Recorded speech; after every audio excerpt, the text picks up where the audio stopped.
Hello, Nigel here. As an owl, I love to be awake all night, but allergy sufferers like you probably don't feel the same. So take Xyzal at night to relieve allergies while you sleep. Then wake up fully refreshed for a more productive day. Xyzal works fast and offers 24-hour continuous relief from sneezing, runny nose, itchy watery eyes, and itchy nose and throat, so you can enjoy doing the things you love all day long. Be wise all. Take Xyzal at night. Use as directed. Starts working in 45 minutes.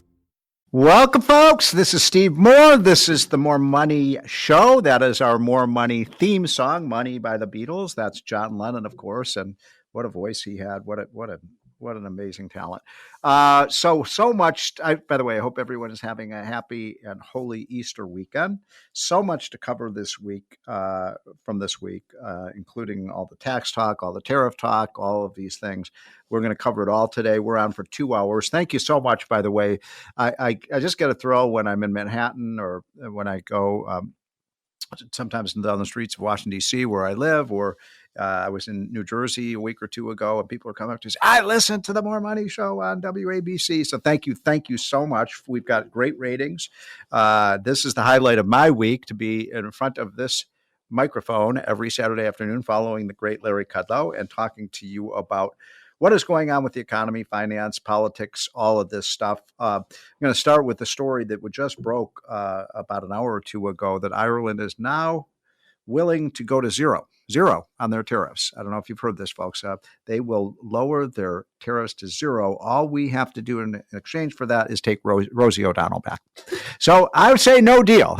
I mean, I'm a free trade guy, but no, we're not taking Rosie back. She stays in Ireland, in my opinion. That's a joke, folks, but of course. But look, I'm nervous about the tariffs. I was just on with my buddy Larry Kudlow, who I love and adore, one of the smartest economists I know. He's a little bit more bullish on the tariffs than I am. We've had a big decline in the stock market over the last 3 or 4 weeks, and I want a resolution here that lowers tariffs for everybody. I'm kind of an old Milton Friedman free trader. And by the way, we're live and in color, as always. Not every week, but almost every week. Sometimes I have to travel on the weekend, and we pre-tape the show. But most weeks I like to do this live. And the reason I like to do this show live is because I like to take your calls. I really learn a lot. And I think our listeners learn a lot from each other. And this is freedom of speech radio. So I like to hear people with all different opinions. Especially I like to take calls from people who disagree with me, because I like to hear, why they disagree with me, because I'm almost never wrong. You know that. I'm just joking. So the only person who thinks I'm wrong a lot is my wife. My wife is the only one who disagrees with me on just about everything. So we will be taking your calls this afternoon, okay? And that number is 1-800-848-9222, right? 1-800-848-WABC. So I believe in the second hour, we'll be taking your calls, because we've got some really great guests coming on, including my good friend Grover Norquist, who runs Americans for Tax Reform, and then Sean Spicer. You remember Sean? He was the original press guy for Donald Trump, and knows him better than anybody, because he spent a lot of time with Donald Trump. So I wanted his sense of how things are going on politically for Trump. But back to this trade issue, I agree with Trump's intentions here. I think that it's a good thing if we can get all these countries to lower their tariffs, and I think he's a great negotiator. Trump does know the art of the deal, and I think he will get some better deals. But it's also true that, our supply chains really have been disrupted by these trade disputes. I do think it's going to cause some economic problems in the months ahead. I hope I'm wrong, by the way. When I bet against Trump, which I almost never do, I'm almost always wrong and he's almost always right. But we have seen a big decline. We've lost, $4 or $5 trillion of wealth as a result of these trade disputes.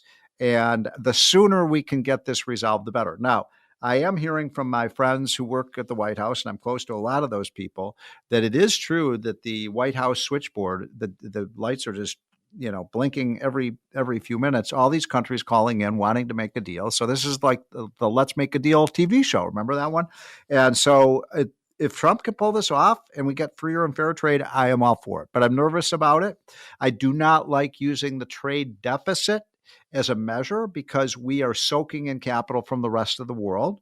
And when you soak in capital, and that's what we want to do. We want all the money flowing into the United States. That's how we build factories. That's how we become number one in technology and pharmaceutical industry and the entertainment industry, all these major industries.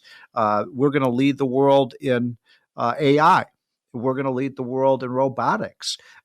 It's an exciting future that we face. I don't want to chase the jobs of the past.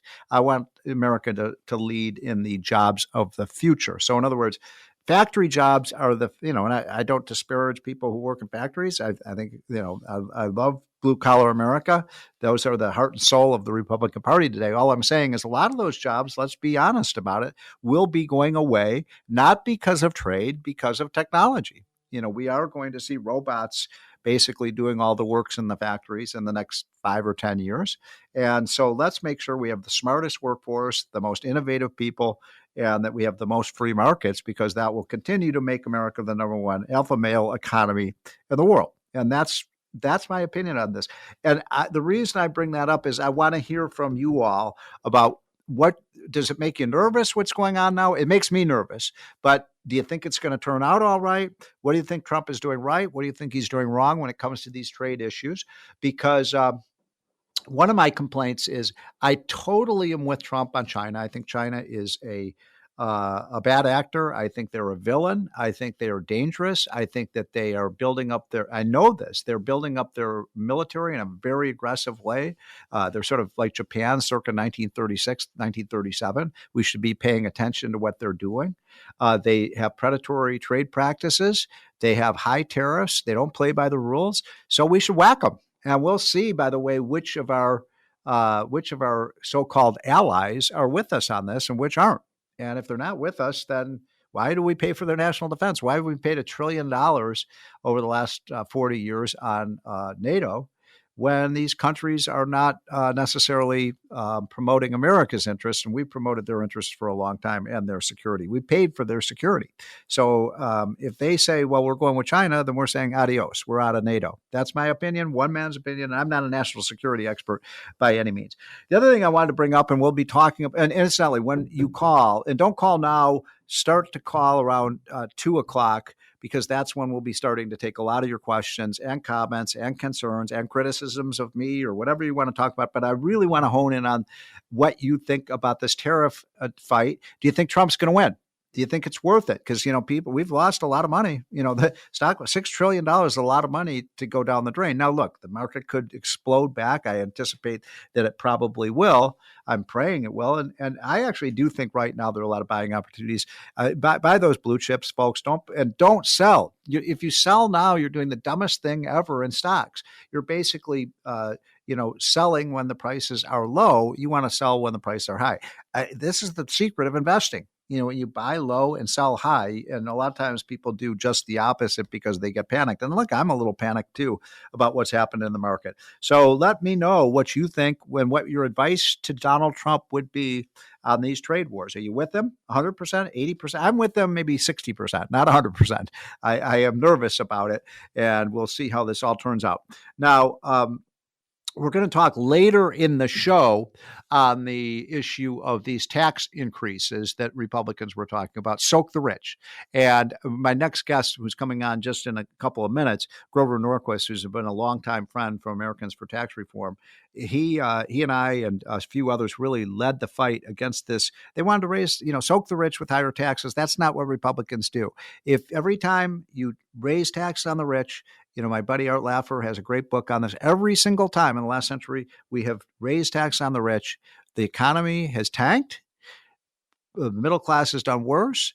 The rich find ways around paying the taxes. It never works. So we want a low flat tax. We don't want Republicans raising taxes. One of my heroes in life was the great Bob Novak of the Evans and Novak column, for those of you who are old enough to remember.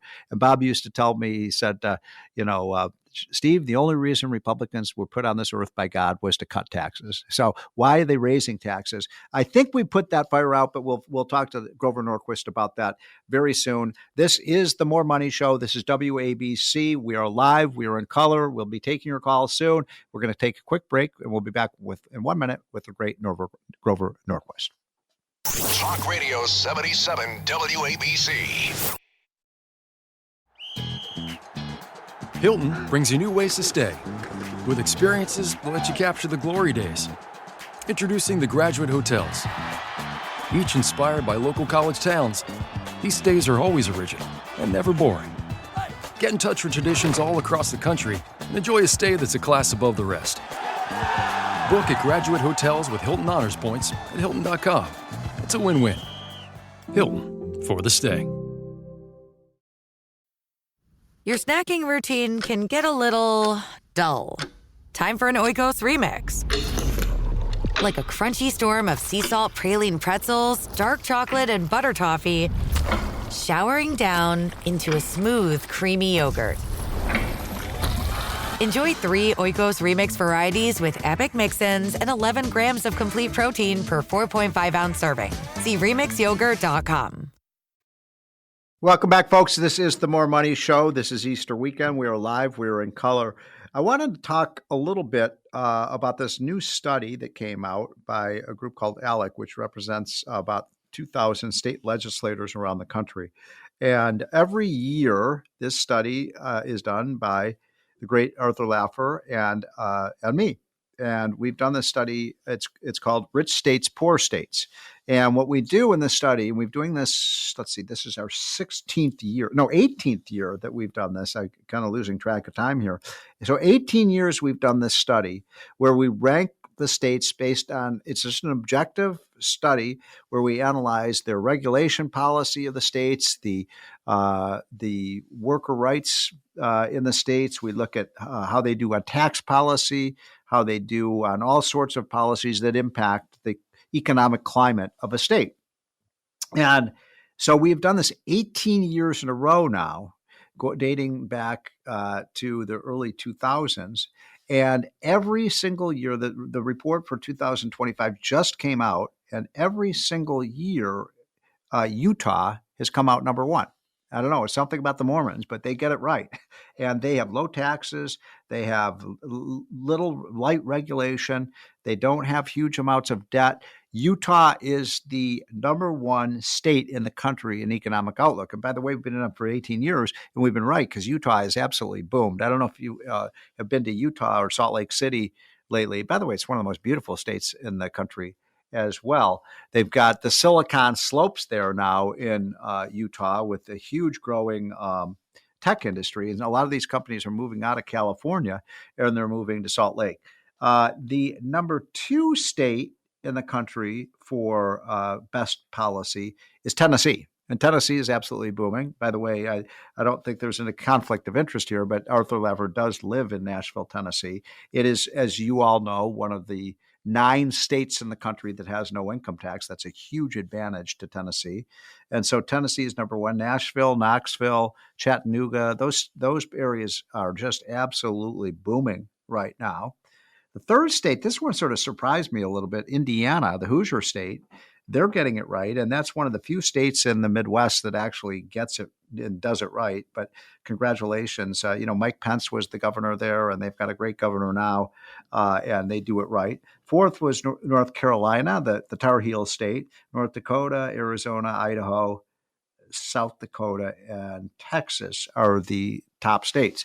So those are the ones at the top. But here's the bad news for my listening audience, because many of the areas that this station reaches are not good for economic outlook. They're just not.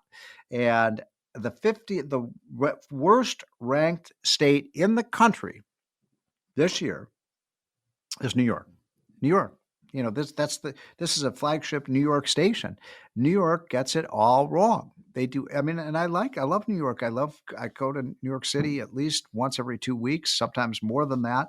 It's kind of my home away from home. I love Manhattan. I love the state, but it's being ruined by the politicians. Let's face it. The politicians have ruined New York. And that's the reason New York is losing population. It's losing jobs. It's losing businesses because the politicians do it all wrong. This is what happens when you allow progressive politicians run your state. You run it into the ground.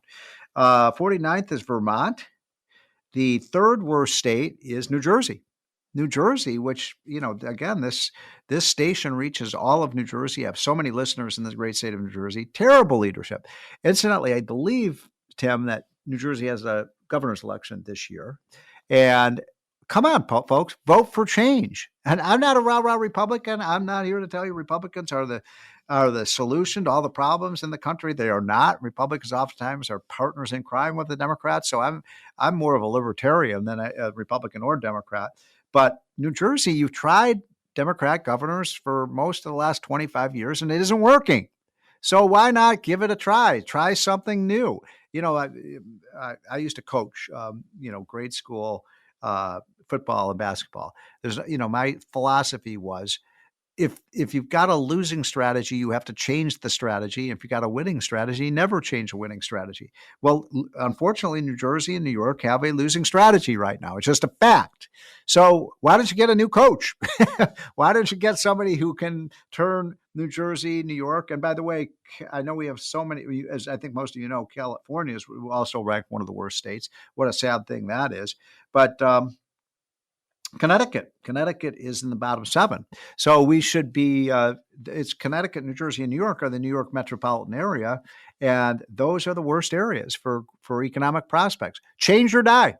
That's my philosophy. Change or die.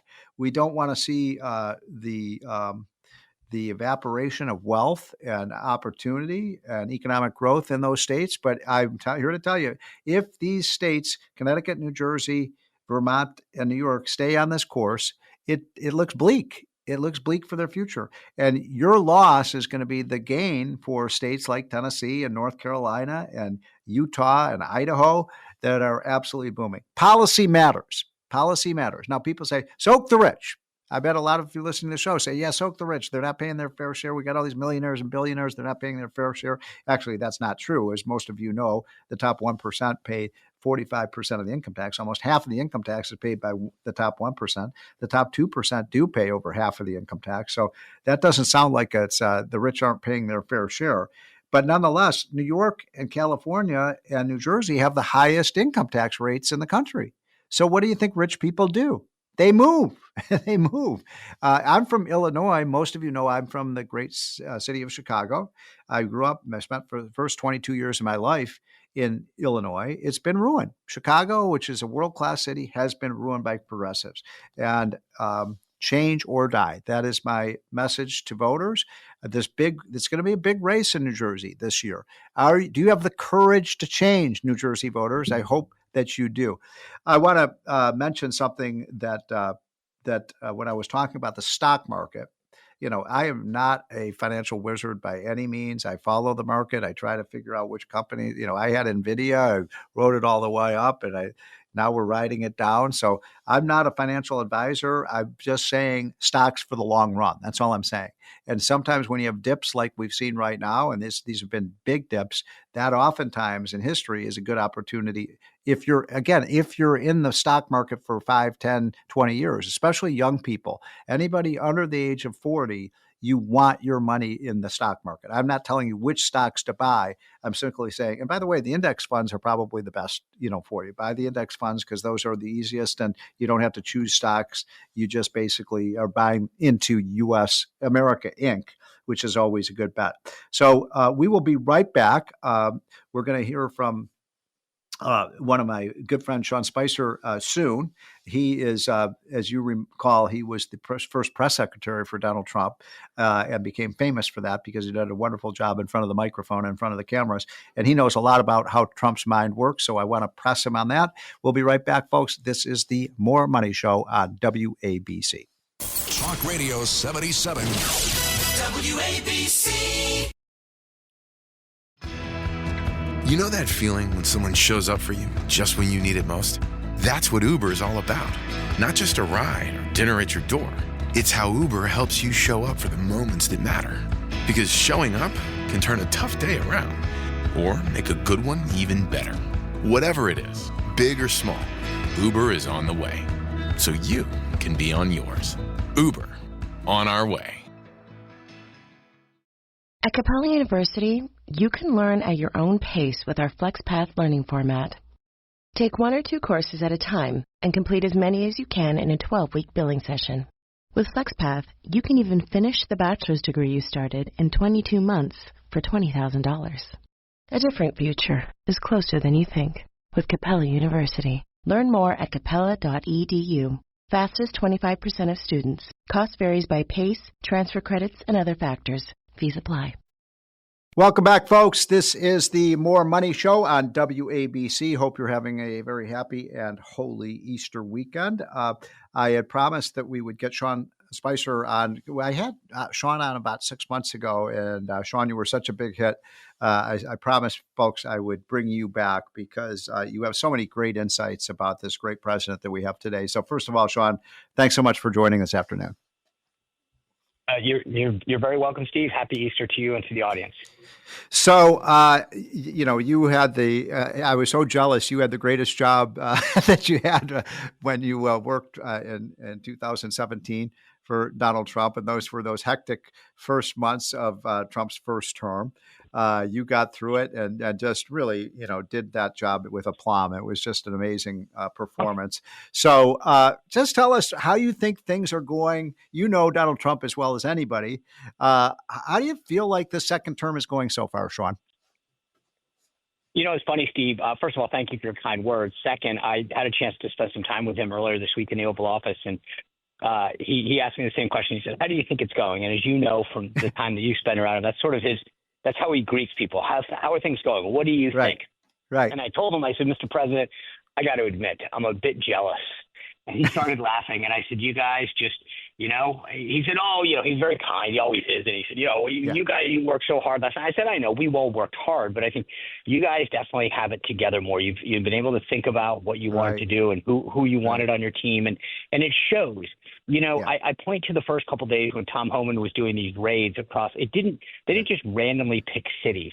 They had really thought through what those first few weeks and months would look like. And the actions that he's taken really reflect that, in my opinion. Yeah, that's so true. And it's been an amazing, this first 3 months, I think we're coming close to the first 100 days. I think that's coming up very soon. And at least in my lifetime, I don't remember 100 days like this in any president. I don't go all the way back to say FDR that had a famous 100 days, but yeah, it's amazing. But Steve, I think this is the thing that people aren't giving enough thought to is that because he didn't have a back-to-back term, they weren't sequential. And obviously we've only done this once before in our country and never in modern history. They've had time. To my point about my comment to the president, yes. When you have 4 years out and you have time to reflect, if I get back, what am I going to do? Who am I going to surround myself? Who am I going to keep away? And what are the processes that we need to follow? That creates the result that we're seeing now. But it's like so many things. If he had just had back-to-back terms, Mark Meadows would have stayed as the chief of staff. And again, nothing's wrong, right? And Kayleigh probably would still be press secretary. But the point is that when you have time to pause and think to yourself, okay, what do I want to do? It's almost like playing chess and having a moment to look at the board and almost a pause in the game and saying, okay, what would I do if I get back, if the game starts again, what are my moves? And Trump has had time to think about that. So I told people, it's not just the people that you want to surround yourself, it's the people that you want to keep away. The first few months of 2017, he had to think about all these people that were new to him, et cetera. And it's a very, very different dynamic than it was then. Yeah, I think that's so true. That's a really important insight you have there, Sean, because frankly, there were a lot of people who were working in the first, couple of years of the Trump administration who were never Trumpers. And I'm like, well, how did these people get in? Right. These were people, when I was working early in the campaign, we were, and some of these people were my friends. But they were with Cruz or they were with Marco Rubio or other people and were pretty savagely attacking Donald Trump in those days. You recall that. And then all of a sudden they've got a cabinet position or they got a high level position. This time you have true believers in the Trump agenda. And look, I don't agree with everything Donald Trump does. I'm with him 85% of the time. I'm not a big fan of the tariffs, and he's a little mad at me about that. But I love almost everything else he's doing on the economy. But the people today are so loyal to him, and sometimes almost to a fault. But when you were there were a lot of people who were almost on the inside trying to undo what Trump was trying to do. Yeah, no, that was the problem, is that it was very traditional. So when, Trump, as you know, was not a politician. He hadn't had a cadre of lobbyists and former staffers that could surround him. So people would call him up and say, "Oh, Mr. President, I know you need an assistant secretary for biofuels at the Department of Energy, and I know a guy," and he'd say, "Great, put him in." And no one actually thought, are you guys bought in the agenda? This time, they're methodically going through those lists and saying, do you understand the Trump agenda? Do you understand that you're there to implement his agenda, not yours? And it's such a difference. And one of the things that the media gets wrong, Steve, is they say Trump has just surrounded himself with loyalists. I mean, look, a dog can be loyal. It just sits there, right? And my dog is very loyal to me, but it doesn't do anything for me. It's not like it appears on the Sean Spicer show every night or subscribes to my YouTube channel even. But the point is that where they get this wrong, and you noted this a minute ago, is that these folks are implementers. They're disruptors. They are there not just to quote unquote be loyal and sit in the corner and say, "Yay, Donald Trump," but to say, okay, what do I do today to advance the America First agenda? And they understand that it's not their agenda that they're putting forward. And that was one of the things that we faced in 2017, where people are saying, "I don't think that it's right," or "I don't want to do this," as if they had won an election. I couldn't agree more. I think that's a great insight as well. Donald Trump is someone I've been privileged to get to know and work with briefly. And, he was incredibly loyal to me, even during tough times when I was under assault. Trump was the first person in line defending me. And one of the things I love about that man is that, if you're loyal to him, he will be loyal to you. Yeah. I wonder if you have any observations about that, because I always say Donald Trump isn't just a great man, he's a good man. Yeah. So this is where, look, so I left the White House. I've written 4 books. He's endorsed all 4 books publicly. I was on a reality television show trying to dance. And I'm the first one to admit. We all remember that one, Sean. Or rhythm. And Donald Trump, as president of the United States, voted for me, right? The other day I'm in the Oval Office. He reappointed me to the board. That's a great story. And the guy literally the night that I got eliminated on the show, I called him in the Oval Office. He had watched the show. But that's not something that you think that the president of the United States normally does. And here I am, and it was a cool reminder. And then when I was in the Oval with him the other day, he was talking about some of the guests that I had on my show. Now, here's the thing, Steve, he's very laudatory. So he'll say, "Oh, your show's doing great, Sean," or "Steve, I love what you're doing on WABC radio, and John Catsimatidis is the best." Okay. I thought to myself, okay, I know Trump. He's just saying this, and he's saying, I love watching your show. And I don't think he watches it on YouTube, but my show airs on the First Television Network. And all of a sudden he starts going through some of the guests. And he says, I saw you had so-and-so on. And I'm like, holy smokes, you do watch. Now, I have the distinct honor of being the lead-in to Bill O'Reilly on the First Television Network. So maybe that had something to do with it. But the bottom line is that he really is loyal to a fault, where everything that I've asked for, said, could you help me with this? Could you support me on this? It's even some of the things that I haven't asked for. He truly is a very, very loyal, and I know the media doesn't want to admit it because it's against the narrative, but you've known this, as you just noted firsthand, when you're loyal to him, he's like a good friend. Now you piss him off, but I don't see why this is different than any other friend that you have. If you crap all over them, as some of the people he has, and that's what they missed. He goes and gives people jobs. There's no gun to their head to take the position. They take it, they crap on him. You think Omarosa, Cliff Sims, Anthony Scaramucci, and of course he's going to get pissed. He gave these people jobs, and they sort of were disloyal. They betrayed him. Yeah. Right, and exactly, it's a betrayal. And I think that when you realize that why wouldn't you do that? I don't have anything that dissimilar on a personal level. If somebody sort of goes out publicly and craps all over me, I'm not going to go hang out with them again. I don't know why that's such an odd thing to expect out of President Trump. So, Sean, you've got tell folks about how they can watch. You've got your YouTube channel, right? That's Sean M. Spicer. Yeah. So we do a live show called The Morning Meeting every day at 9. It's live. Okay. Anyone from around the world get on, and we take questions about what's going on in politics in the White House. And then my show, the Sean Spicer Show, airs every night at 6 on YouTube. If you're not a YouTube fan, it's on Rumble, and you can get it on Spotify, obviously.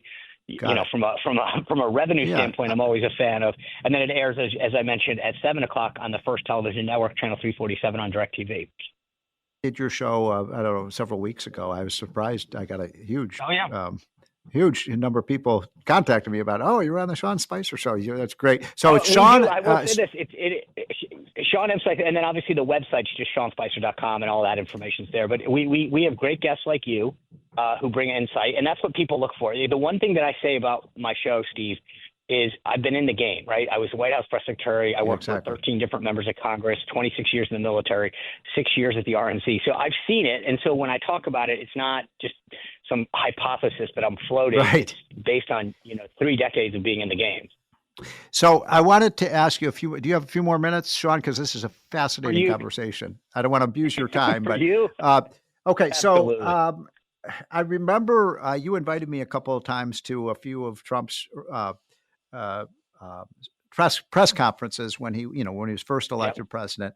And I remember I went to some of these in the Rose Garden, and I was so shocked and appalled by the media, the people, the reporters, the people who were covering Trump. Their treatment of Trump was so abusive. I mean, it was disrespectful. Look, I don't have a problem with the media being tough on a president. I think that's what they should do. That's why we have a media. But it was just their contempt for Trump and their abusive, treatment of him. I thought was so outrageous. And I just wonder, A, what your thoughts about that were, and B, do you think that still exists, or is the media treating Trump differently now than they did back then? Well, they're treating him the same. It's just that I don't think that they have the same antics and ability. Like, there's no Jim Acosta or Brian Karem in the briefing room, or April Ryan. Right. There's a different crew, but they're still equally as disrespectful. Right. Caitlin Collins comes to mind from CNN. That just is really, again, there's this false narrative in the media that Trump people don't like tough questions. You can ask tough questions without being a jerk. And frankly, I would argue that generally speaking, you get a better answer when you're not a jerk. But I think what it comes down to is that they love that confrontation, because then they get to put it on YouTube or play it on their CNN show and say, look, I stood up to Trump.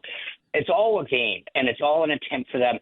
For as much as they care about quote unquote journalism, it's really about them, and it's about them and their brand and trying to get more clicks and clips and things like that. And when you actually go through the arguments with most of the people in the press briefing room, this whole idea that they're supporters and champions of the First Amendment becomes threadbare, because when you actually ask about doing things that create greater transparency and more press access, they don't want that. What they want is them.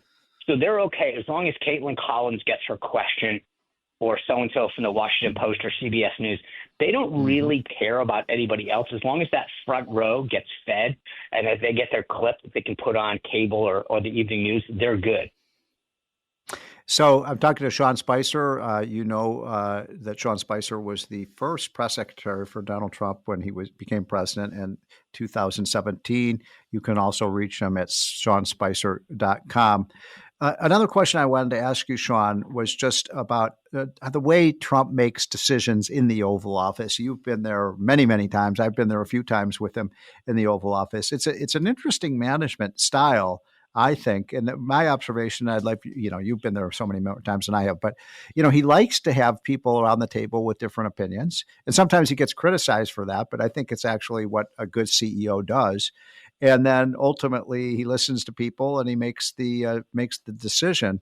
But how would you describe Donald Trump's decision-making process, how it works in the Oval Office?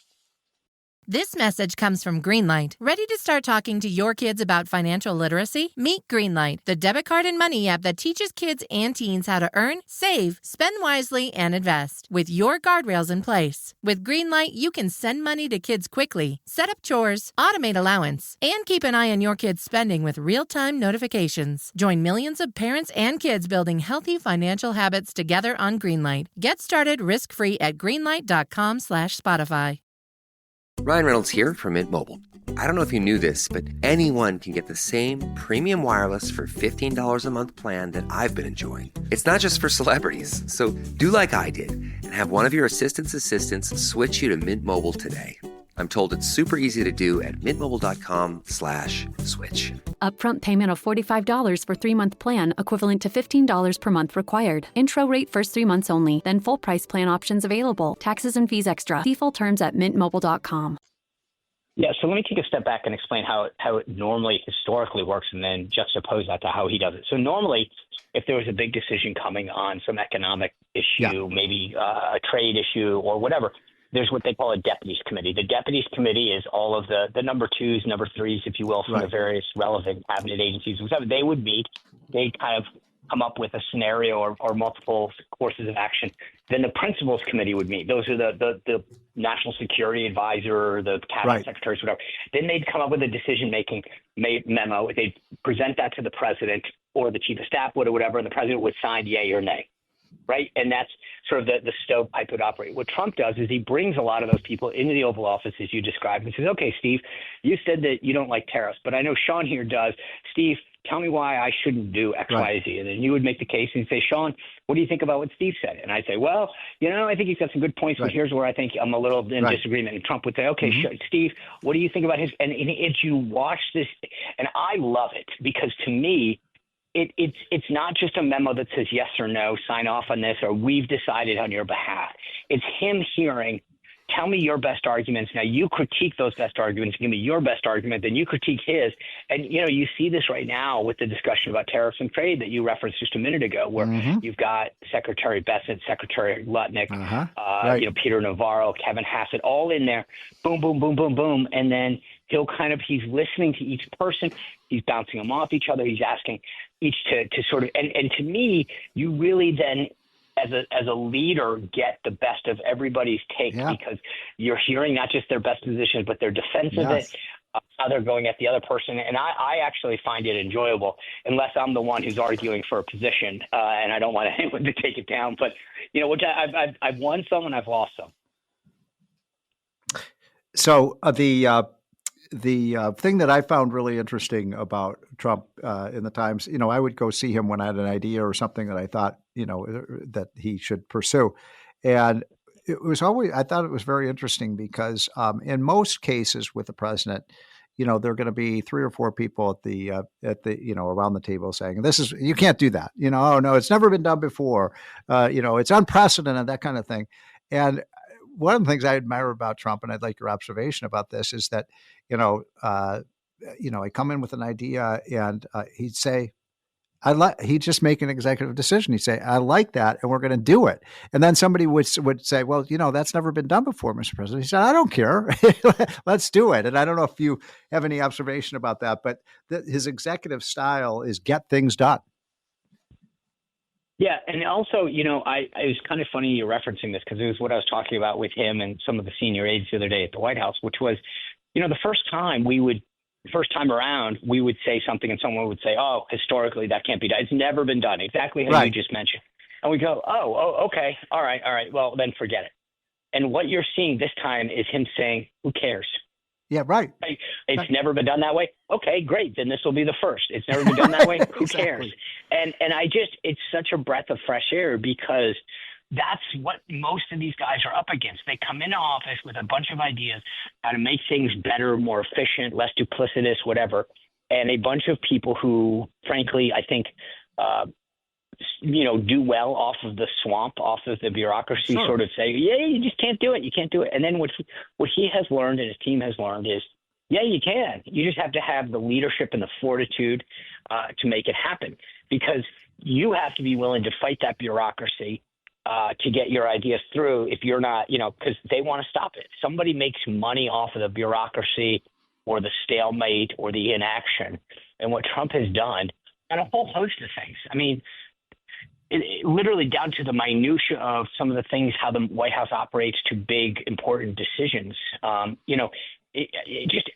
joked at the beginning of this term that I said, if you are using historical norms and Donald Trump in the same sentence, then you really have been asleep. That's so true. That is true. So I know we're running out of time and talking to the great Sean Spicer, and we just got a couple minutes left, Sean. So 2 last questions I wanted to ask you about. One is we had actually I've had on the show several of Donald Trump's first-term chiefs of staff, all of whom are good friends of mine. And they always say, I could only last in that job about 9 months, and then I was completely exhausted. I just could not keep up with this guy.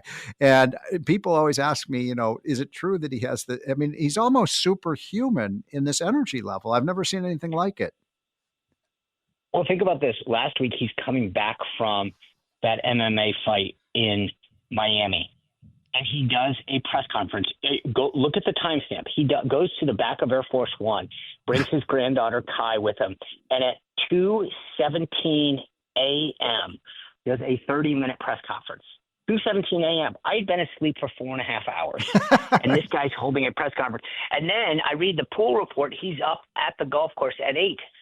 So, look, he's 78 years old. I'm 53. When people joke about keeping up with him, it's not, it's for real. Like I want to take a midday nap. That guy just goes and goes and goes. He has, truly is superhuman on that front.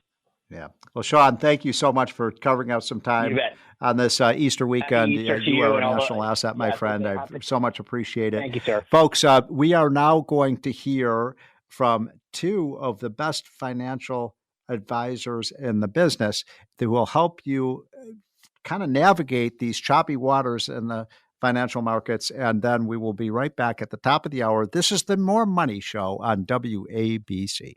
Hey, it's Ryan Payne and Bob Payne from Payne Capital Management. Of course, that's Payne. Come to you every week on the More Money Show, talking about the markets, the economy, your retirement. And Bob, man, oh man, it was a tough week on the Street of Dreams. We saw prices drop precipitously, and the tariff news just freaked everyone out. How are you reading the tea leaves right now? That was a crazy week. Ryan, as horrible as it was, you know what, folks? All of us have been here before, right? We've been through this a number of times. Think about any time in your life where you panicked, where you benefited, where your family was better off because you lost your mind to emotions. Hey, it was only 5 years ago when COVID hit. The market went down to 18,000, right? 18,000. Even with Thursday and Friday, 2 horrible days in the market, we're still over 38,000. Yeah, I think we forget, right? Because we're wired to our most recent experience. Even the S&P 500, which had a tremendous sell-off, is really back to the price it was last May, right? So it's not like we've gone back like 7 years in return, but it does feel like that in the moment. And, Bob, look, we've got the scars to prove it, unfortunately or fortunately. We've been through a lot of bear markets. And the worst thing you can do in a situation like this is panic, get crazy. This is where cooler heads have to prevail because, as we know, as like anything else, time passes, markets operate, and this too shall pass. Yeah, I think it's good to remind ourselves. Right? We went through the great financial crisis. We went through the tech bubble. Now we're going through the reign of tariffs. During those periods, you just had to remind yourself that, hey, when you get up in the morning, you still brush your teeth. Procter & Gamble's still selling you toothpaste, right? You're still using your phone. Verizon's still charging you their monthly fee. Business continues to go on. Companies continue to grow. Dividends continue to get paid. There are a ton of companies out there, Rye, that have increased their dividend every single year, not for 5 or 6 years. How about for 50, 60 years, right? They're able to do that through all these different business cycles. Well, you just hit the nail on the head, and I think that's the most important thing when you're building your portfolio for retirement is you've got to build it for income, right? Because obviously uncertainty in the markets, in the world, and life in general is always there. And that's why you can't just be relying on capital appreciation. And I think that's the problem with a lot of portfolios right now. It was relying on the market going up and up and up. And as you and I know, Bob, man, oh man, it goes up, but then sometimes it goes down big. And that's why you need that reliant income stream coming in, because that doesn't turn off just because the Trump administration put some tariffs on the rest of the world over a 2-day period. So, really, you got to start thinking about when you're looking at your portfolio right now, am I income reliant or am I too reliant on the ups and downs of the market? And right now is a true litmus test, because if you have income coming in, well, that doesn't actually affect your lifestyle, even with this volatility. Well, it's a genius of your brother, who we listen to on our podcast every week. And he says, in every financial plan, you have better outcomes with more income, especially tax-free income. It's a great place to be right now. It's a great opportunity to continue to build that municipal bond portfolio, to have that, that secure income that comes in, because those bills don't go away just because the S&P 500 was down this week, right? Well, it's also a reason why you have to have your money in a lot of different places, right? We have a lot of clients who weren't happy about owning bonds last year as the market was going up, but it's almost like you always have to have that just in case, right? Just in case the market sells off out of the blue. Like last week, Bob, you've got to have that fixed income portfolio. And again, not bond funds, but bonds that come due and pay interest. You know exactly what you're getting, permanence and definition. And I think this last week is just further proof, if you haven't believed this already, is it's so important to protect your wealth, not just grow it over time. And right now, if the market's down, the last thing you want to do is put your head in the sand. This is a great time to reevaluate that risk, especially if you got hit hard, and start looking at the income on your portfolio. Start looking at what kind of protection do I need in my portfolio if I'm going to live off of it. And I suspect a lot of us, we were maybe asleep at the wheel when it came to the risk. Yeah, that's absolutely the case, right? Now's not a time to panic. Now's not a time to put your head in the sand.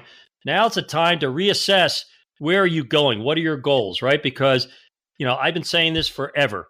Time passes, markets operate. You don't have any control over either of those, right? So you have no control over the volatility of the market this week. And guess what? Last week's over. Time is going forward, and you want to make sure you're in a position to enjoy the rest of the time you have on this earth. Yeah, and I think it comes down to like the Warren Buffett quote, right? When the tide goes out, you can see who's been swimming naked. And hey, look, if you've been swimming naked, fine, but let's get some trunks on when the tide comes back in, because at some point, this trend is going to reverse. But when the tide lifts again, you want to make sure that you're in a better boat, right? Because maybe your boat has holes in it right now. Maybe you were too over-concentrated in those growth stocks that have gotten disproportionately hit harder on the downside. So when the market does recover, maybe this time around, you'll have the money better spread out. And I think that's the message right now, is you get a better outcome with better diversification and more income coming into your portfolio. And more than ever, when you have tumultuous times like this is the wake-up call to make you sure you're doing things correctly. And that's so true, right? The cream does rise to the top, especially in bear markets. It's quality of assets. You want to make sure that you have highly secured assets where you get not just a return on your money, but a return of your money. So, in periods like this, in these bull markets, you get a lot of charlatans coming out of the woodwork telling you that private equity, private capital, special investments are the thing for you. Now's the time where quality is on sale. And in my 50 years, you never go wrong buying quality. Wow, that's music to my ears. Income on sale, because that's what you need in retirement. You need income. And look, we've been through a lot of these periods. The markets sell off quickly. They're brutal, but they do recover quickly as well. So the last thing you want to do here, I can't emphasize enough, you don't want to panic. You want to be strategic when it comes to your money. And you know what, right? Nobody knows what's going to happen right now. Nobody's been through a period like this. So you're looking for a messiah to save you. Stop looking, right? What really matters is the actions you need to take is look at what your needs are. And, when you have a plan, if you don't have a plan right now, the first thing you want to do, make sure you get a plan tomorrow. But with our clients who have a plan, you know what our plan is? To stick to that plan, right? We're going to rebalance our portfolios based on what the market gives us.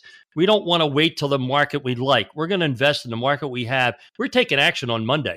I hope you are too. Yeah, if you're thinking to yourself right now, all right, Bob Ryan, I get it. I need a plan. I need income for retirement. I need to have a portfolio that's less volatile than the craziness of the market. Well, here's your shot to do it. We're going to leave 10 slots open for the entire show. If you saved over $1 million for your retirement, Bob and I will run for you our now famous Total Financial Master Plan, and we'll run that with no obligation or cost. It's a full holistic review. There's not a firm out there that will do this work up front. We're going as far as building you your own personalized financial portal. And we'll hone in on every financial issue you need to address today. You need that income plan for retirement. How do you take Social Security? How do you draw from your portfolio? How do you factor in inflation without running out of money? We're going to build you that dynamic income plan. We're going to look at diversification. Markets have been all over the place. I don't need to tell you. Over the course of the last couple months, has your portfolio been way too volatile, or are you still sitting with way too much money in cash?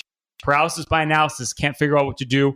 We'll put together a full investment game plan. We'll show you how to grow your wealth, tie it to your goals, but most importantly, protect it over the rest of your life.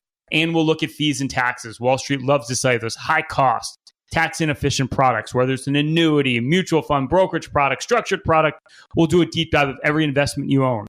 We'll show you how to reduce the cost and optimize your portfolio for taxes. It's not what you make, it's what you take. You'll get our full tax playbook. We have 10 slots if you saved over $1 million and you call or text right now. All you have to do is text or call 844-752-6692. That's 844-752-6692. Or better yet, just call us at 844-PLAN-NYC. That's 844-PLAN-NYC. If you're one of our next 10 callers, you've saved over $1 million for your retirement. Our team of financial advisors and certified financial planners will help you to get that plan and get you on plan towards your retirement, towards your financial goals. But if you're not one of our next 10 callers, you're going to miss out. So text or call right now at 844-752-6692. That's 844-752-6692. Or just simply call 844-PLAN-NYC. That's 844-PLAN-NYC. Hey, if you want to learn more about myself and Bob and our firm, Payne Capital Management, of course, that's Payne, and check out our podcast, Pain Points of Wealth. Simply go to BeBullish.com. That's BeBullish.com. Stay tuned. We got more money coming your way. Llévate más de lo que esperas todos los días con el nuevo McValue en McDonald's. Ahora puedes comprar uno y sumarle otro por $1.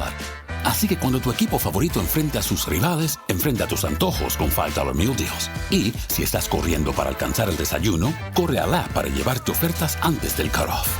Tú decides, y con McValue, tu decisión siempre rinde más. Precios y participación pueden variar. BOGO $1 válido para un producto de igual o menor valor. Debe estar registrado en Rewards para ofertas en el app. Is anyone out there? Another salesperson enduring the endless search. Exhausting. If you want to get right to the right conversations, you need LinkedIn Sales Navigator. Whether you're looking for new leads or strengthening existing relationships at your top accounts, get right to the right conversations with LinkedIn Sales Navigator. Try LinkedIn Sales Navigator now with a free 60-day trial at linkedin.com/trial. That's linkedin.com/trial. Terms and conditions apply!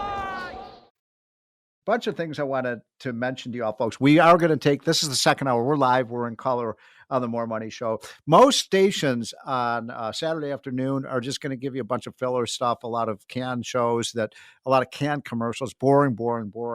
We're live, and that's one of the great things about what John Catsimatidis has done with this great radio station at WABC and the affiliates is that we have live programming, and almost always we do this live. Occasionally I have to be gone on the weekend, so we will pre-tape, but we're live this weekend. And I like to do it live because I like to take your calls, and we will be taking your calls now and throughout this hour, 1-800-848-9222.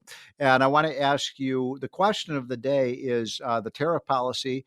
Are you nervous about it? Do you think, the market's dropped a lot in the last 3 or 4 weeks? There have been some up days, but mostly down days. Is it worth it? Do you think Trump is going to prevail here? What is your advice to Donald Trump? I want to hear from people who support Trump. I want to hear from people who don't support Trump. I don't care if you're a Democrat, Republican, woman, man. I don't care what the color of your skin is. This is Freedom of Speech Radio. We learn a lot from your opinions. And so please call in 1-800-848-9222. I love hearing from ladies.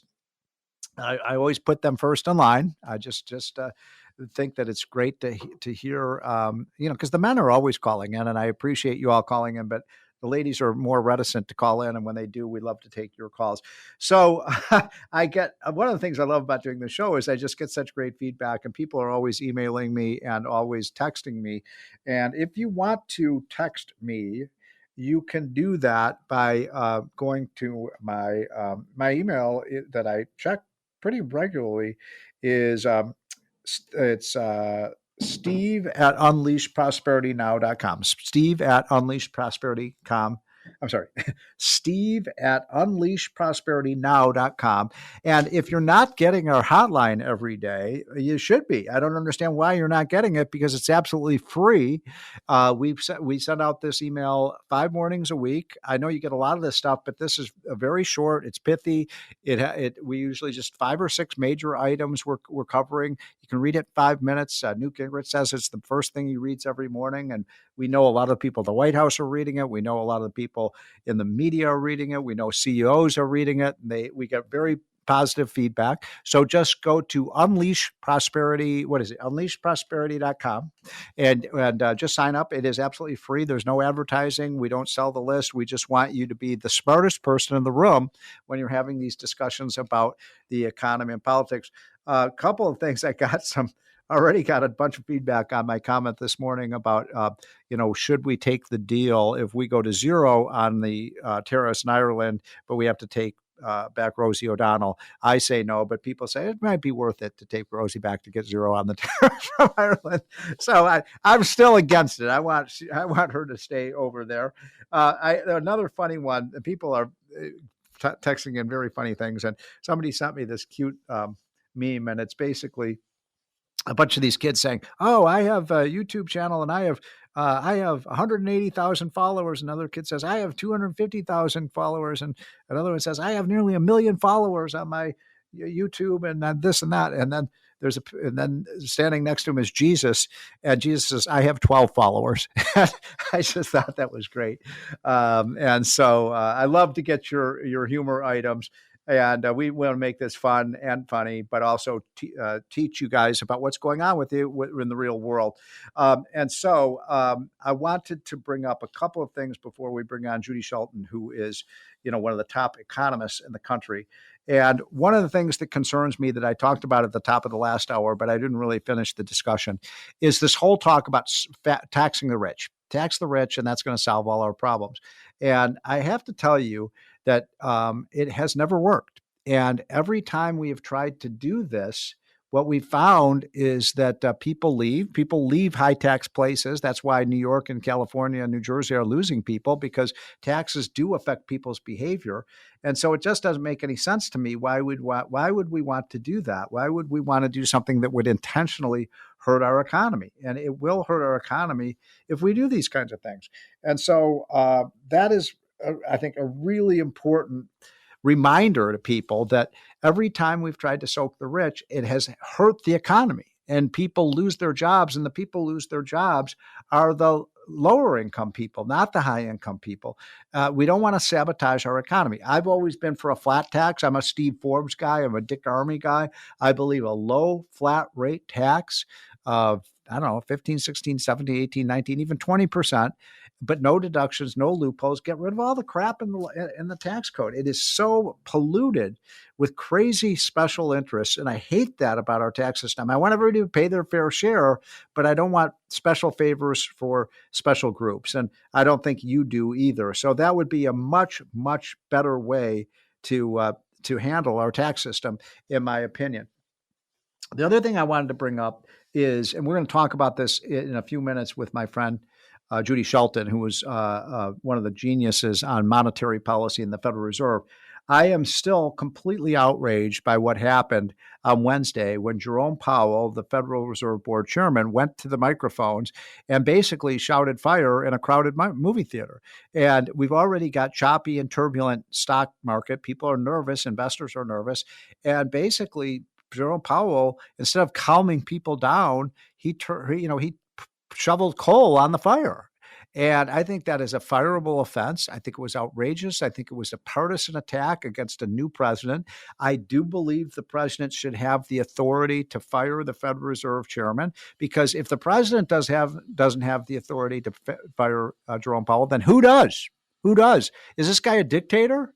This guy who works at the temple of the Federal Reserve? Do we think he's all-knowing? Do we think he's got a direct hotline to God, and he knows how the economy is going to work? Because he's made a lot of mistakes. This is the guy who let the inflation rate go up to 9.2% when Trump was president. On an annual basis, the prices went up 25% in that 4-year period. He's supposed to keep prices stable. He goes out there and attacks Trump frontally. He talks like the Fed is politically independent. That was not a politically independent speech. It wasn't politically independent. It was just shot right across the bow at Donald Trump and his policies. And listen, I'm not a big fan of Trump's tariff policies. And that's why, I've asked you all to call in to tell me what you think about the tariff policies. I'm very uneasy about it, but I think it was outrageous for the Fed to basically say, well, we're going to determine what the economic policy is on tariffs, not the president. That's ridiculous. The Fed doesn't have the authority over tariffs. And one other quick thing, I know I'm ranting a little bit here, but I'm so angry about it. How is it that if you look at Jerome Powell in the 4 years that Joe Biden ruined our economy with Bidenomics and Biden inflation and the massive increase in our debt and deficit and the border out of control and the fact that the price of groceries and gasoline and everything went through the roof.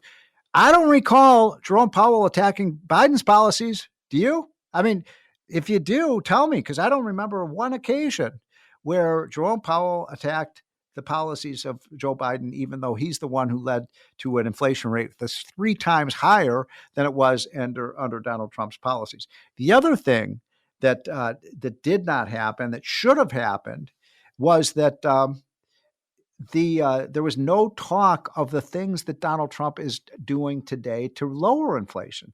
The deregulation will lower costs and lower inflation. The pro-America energy policy, you produce more oil and gas and coal, you're going to get more of it.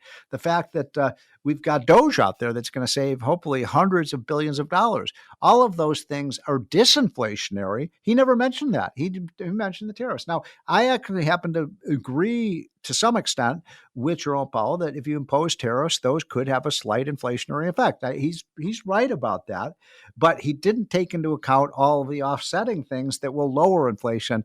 And so I thought it was an outrageous rant by the Federal Reserve Chairman, and I think Donald Trump should fire Jerome Powell. Now, some of you may strongly disagree with me on that. That's why we have freedom of speech radio here. Maybe you want to defend. If you want to defend Jerome Powell, come on, call in. I'll take your call, and I want to hear your defense of it because I thought that was an outrageous speech. But we're going to ask my friend Judy Shelton that in a few minutes. Last thing I wanted to mention before we have to go to our first break, the budget. We have got to pass this budget. We've got to get as many spending cuts in that budget as possible.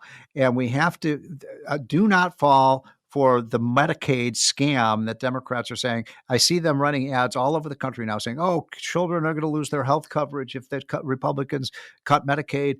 Oh, my gosh, grandpa's not going to have his health care coverage. People are going to be dying in the streets.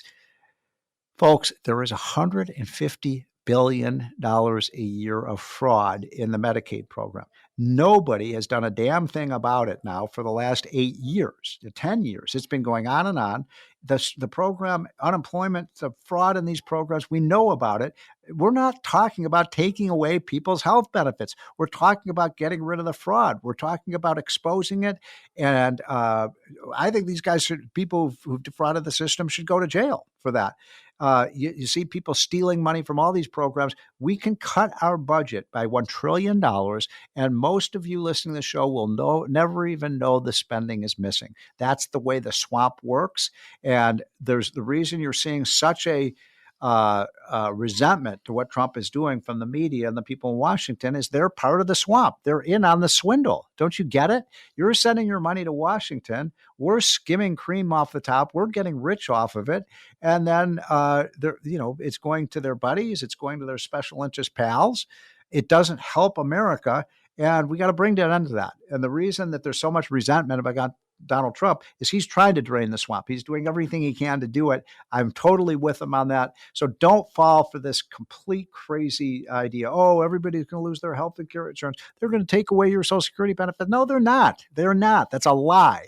That's a lie. We're not talking about cutting people's Social Security or health care benefits. We're talking about cleaning up the system so the fraudsters and the criminals don't steal our money. How is it any different than if somebody walks up to you with a gun on the street and steals money out of your wallet? That's what's happening in Washington right now.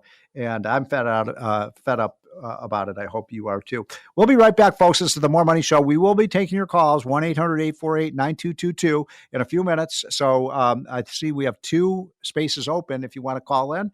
And this is the More Money Show on WABC. Talk Radio 77. WABC. This episode is brought to you by Walmart. New beauty is in bloom at Walmart, and it's all about springtime radiance. From Drybar, Tula Skincare, and hundreds more available online, Walmart has the premium brands you want and this season's on-trend products for flawless, glossy hair and hydrated skin. Big name beauty brands? Check. The things you love? Check. Find trending spring beauty and all you need to look and feel gorgeous at Walmart, on app and online. My cat Freddie loves to be brushed and cuddled. But stirring up his cat allergens meant sneezing and itchy eyes. Then I found Purina One Live Clear. It's cat food that reduced the major allergen and my suffering in as little as 21 days. Now, we feel closer than ever. If you have issues with cat allergens, you really need to try Purina One Live Clear. Try new Purina One Live Clear today. Purina One, a difference from day one. Welcome back, folks. This is the More Money Show on WABC on a pretty nice Saturday afternoon all over the East Coast. A little cloudy, but nice temperatures. So after the show is over, get out and get some fresh air and hopefully get some sunshine if the sun comes out behind the clouds. But right now, I promised I would bring on Judy Shelton. Judy is one of the top monetary economists in the country. She and I have been friends and colleagues for I don't know, at least 20 years. I believe she should be the next Federal Reserve Board chairman. I was just talking about how Jerome Powell has to go either this May or next May because his term is done next May, but I'd like to see him go on even before that. But Judy is an expert on monetary policy. Tim, can you get the list of those books that that Judy has written? She's written multiple books. And so, Judy Shelton, thanks so much for joining. I don't know if you heard my little rant about Jerome Powell. I'm angry about that speech that he gave, Judy, on Wednesday. I thought it was overtly political and partisan. I don't think that's what the Fed chairman should be doing. Steve, well, thanks so much for your comments. I really appreciate what you're saying. And yes, I was listening very closely, and I agree with you. I think it was completely inappropriate for Powell to offer these gratuitous comments, bad-mouthing President Trump's economic agenda. And I particularly didn't like the way he did it. I see it as a kind of a passive aggressiveness, right? Because he tried to couch it as if he were just giving economic comments, and yet it's a sneaky approach of saying, well, on the one hand, we don't know what the impact will be of these policies, and so we're going to wait and see and let them play out. But we did see the tariffs were much higher than we expected, and therefore we're going to have higher inflation and lower growth. So he gives you this sense of, well, I'm being objective, and then he fires off something he couldn't possibly know. And I juxtapose that response of Chairman Powell's to his earlier reluctance to be critical at all of the fiscal overspending under Biden, which clearly caused the inflation. Right. He never brought that up. I mean, it was in the 4 years that Joe Biden was president. In fact, he accommodated all of that spending.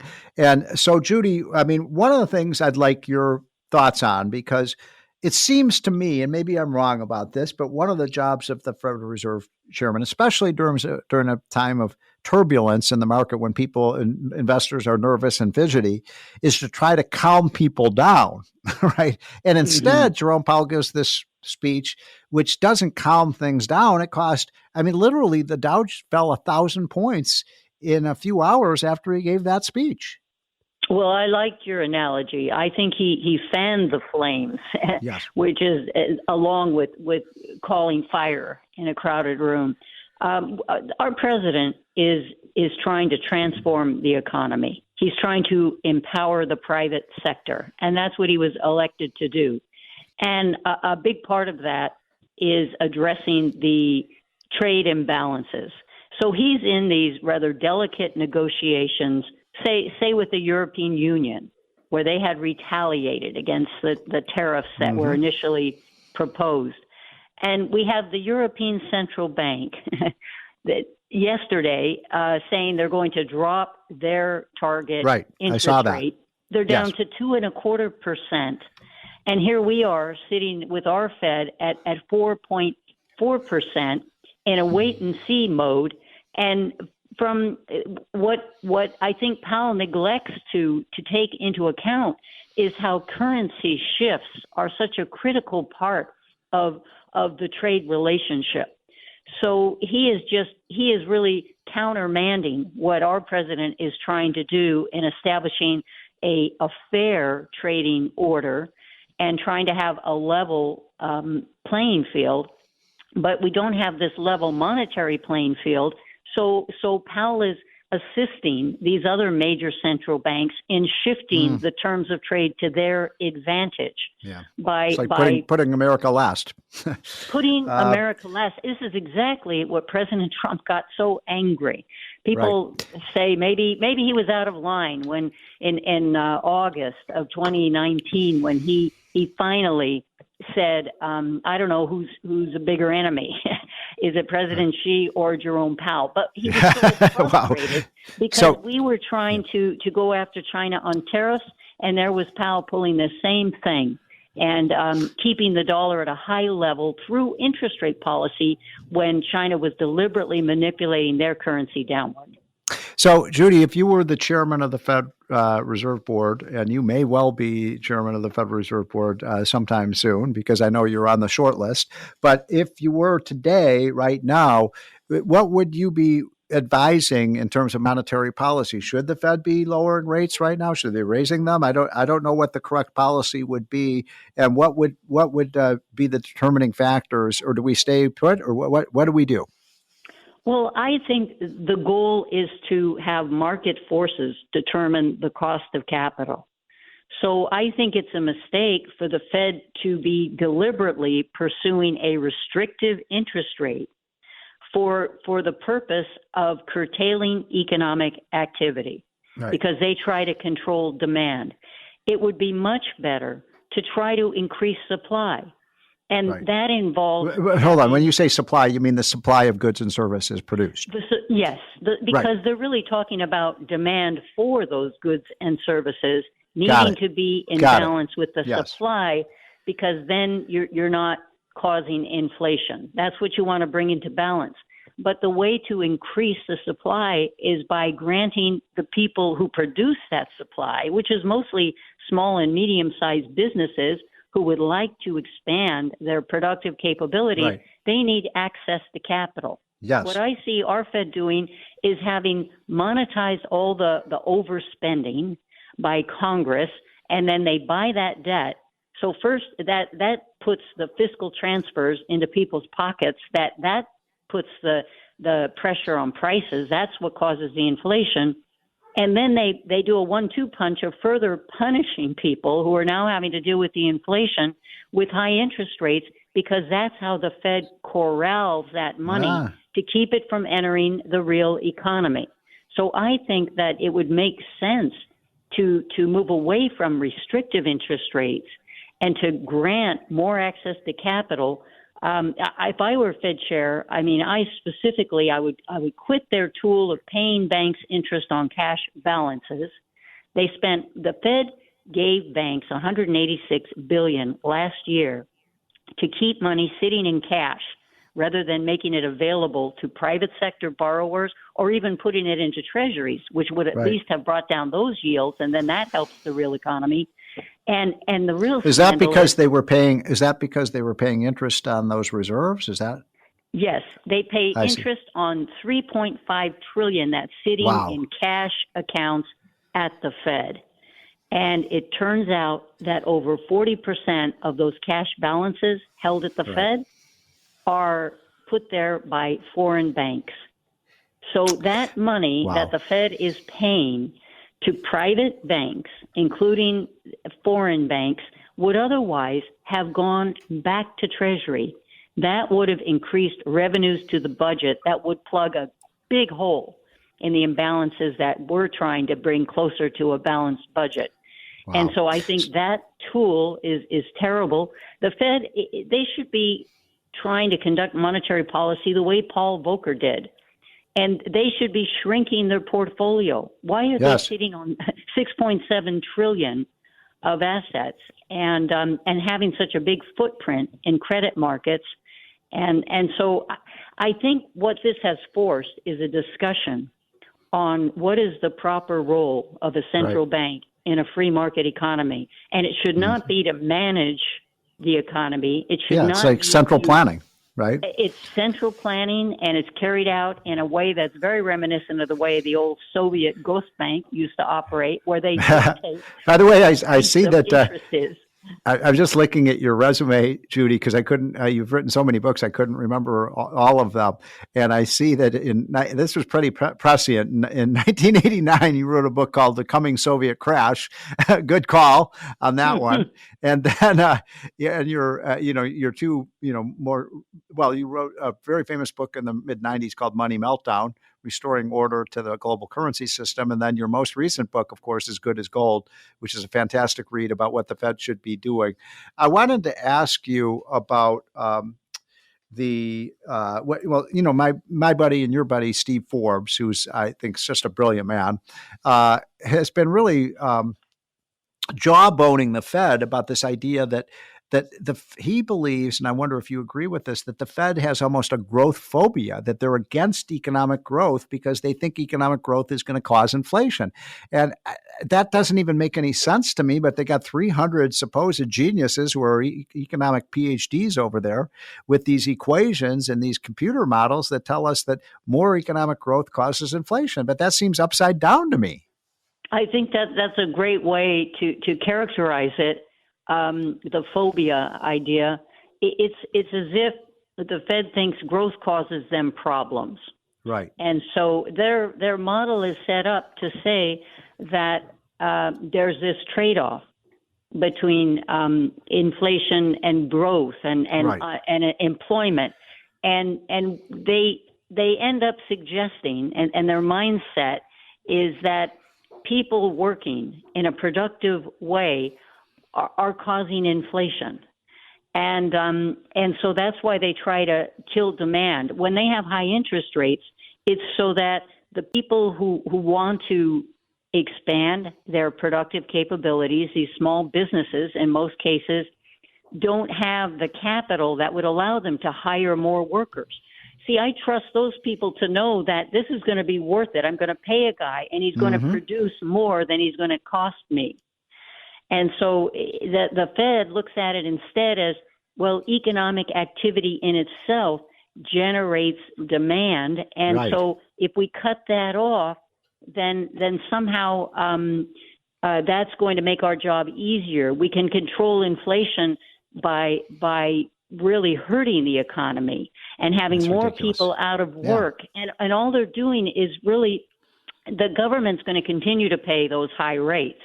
So they're just shifting the power to government expansion of their role, because then they can still do the deficit spending. That's causing the inflation. That's causing the Fed to keep up interest rates. So interest rates then become a huge cost, a fiscal expense, our largest, more than defense. And so they end up shifting control of the economy to the government, which all they'll do is just tack on the additional interest expense on debt to those future budget estimates. So Judy, we've only got an obstacle to small business for borrowing. We've just got literally less than a minute left. I wanted to ask you one last question on the way out, and appreciate your taking time on this Saturday afternoon to join us and educate us. I've always believed in the idea of like a price rule, and I also believe the Fed should be like a perestroika, that there should be an openness, and I don't understand why they have to operate in secret. What do you think? Well, I would definitely be oriented toward a rule-based approach because, again, if you ask what is the proper role of a central bank in a free market economy, is it to have a small committee meet in secret 8 times a year it's and ridiculous. decide what should be the cost of capital? One reason I've been pushing for a gold-linked treasury bond is I think that should then become an instrument. It could start as an instrument for people at the Federal Open Market Committee, our Federal Reserve Monetary Policy Making Committee, because then they should see what is the yield on a dollar instrument that is ultimately payable at a fixed rate in terms of gold compared to if it's paid off at maturity in fiat money. I mean, do they have Judy, more faith in those guys or in something tangible? Well, your idea of the gold-backed bond is getting a lot of attention inside and outside of the White House. I think that's ingenious. That's Judy Shelton. Judy, thanks for joining this afternoon. This is the More Money Show, folks. We'll take your calls when we come right back. Talk Radio 77 WABC.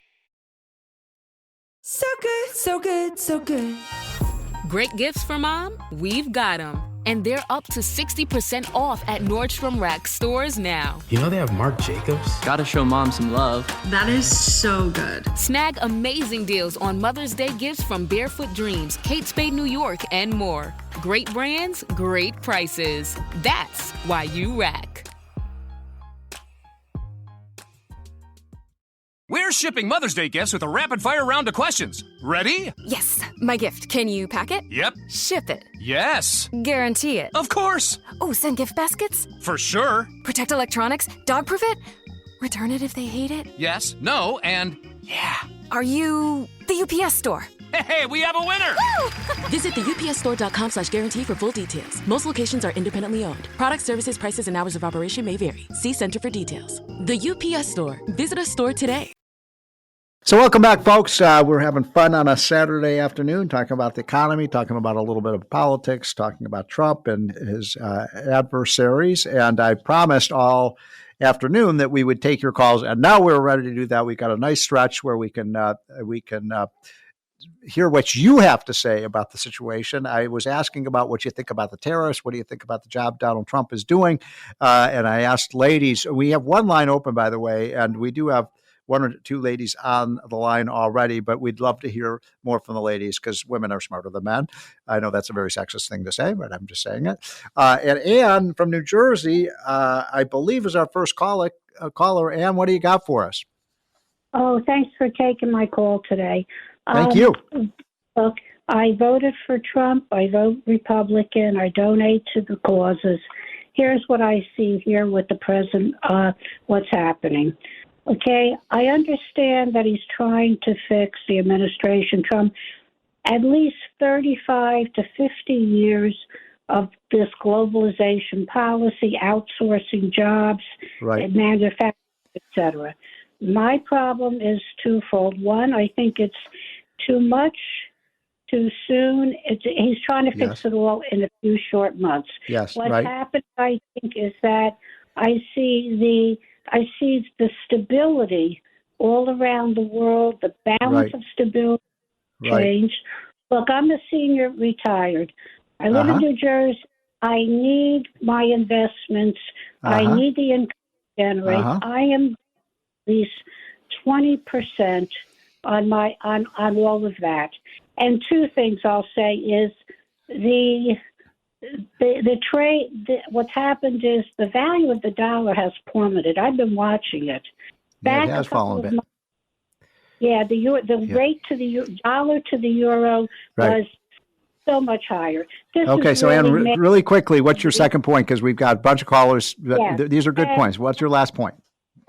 And my second point, again, is that you cannot fix this overnight. Yes. And that I feel that the stabilization of the world is in the balance, and it's risky. Right. And great call. I got to cut you off, Ann, because I get your point, and I actually respect your point. I think there's a lot of wisdom in what you're saying. I do think maybe it was a lot to digest for the financial system all at once, and I'm not so sure that sort of declaring these tariff wars against everybody all at once was the best idea. I like the idea of really going after China. I think they're the bad actor. I never could understand why it is that we're going after Canada. Canada is one of our most important allies, and sometimes I don't agree with their politics.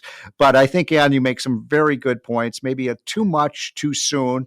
Very, very sensible position. Let's go to Stanley in South Carolina. Stanley, thanks for calling.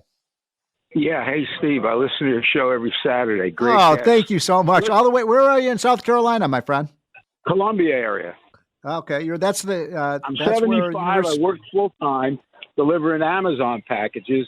Friday, when that market took a hit, my IRA depreciated $50,000 in one day. Ouch. Yeah. Well, we're all going through that. So Stanley, what do you think about what Trump, what is your recommendation for Donald Trump at this point?